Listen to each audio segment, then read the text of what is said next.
যে মানুষগুলো কমেন্ট করছে 16 তারিখে, যখন দেশে এরকম যুদ্ধ, যখন একটা মানুষের সামনে এসে কথা বলতে পারে না, যখন পুলিশের গুলি নিচে আমি একমাত্র কথা বলতেছিলাম, এবং তখন আমাকে সবাই কুইন কুইন বলছিল, এখন তারাই আমাকে স্লাট শেমিং করছে। এটা নিয়ে আমার কোনো প্রবলেম নেই, সবটা আপনাদের উপর। আমাকে কুইন বলাটাও আপনাদের উপর ছিল, আমাকে স্লাট শেমিং করাটাও আপনাদেরই উপর। এটা যদি আপনাদের মনে হয় যে আপনাদের অ্যাঙ্গার, আপনাদের আপনাদের আমার উপরে ক্ষোভ মিটতেছে, আপনারা এটা করেন। আমি আমার কাছ থেকে ক্ষমা প্রার্থনা করছি, পসিবল হলে আমাকে মাফ করবেন। সবাইকেই বলছি, আমার আমার যে ব্যবহার ছিল গতকালকে শেষ 1 ঘন্টার, আমি তার জন্য খুবই দুঃখিত। বাংলাদেশ আর্মির কাছে আমি খুবই দুঃখিত।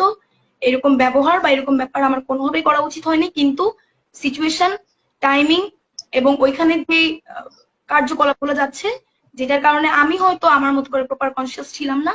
আমার নিজেরও একটা ভেতরকার অ্যাঙ্গার ছিল, আমার মনে হয় ওখানে প্রত্যেকটা মেয়েরই ছিল। আমি তার জন্য বাংলাদেশ আর্মির কাছে আন্তরিকভাবে দুঃখিত, এবং যে ক্যাপ্টেন ছিলেন তাকে আমি অলরেডি খুঁজছি।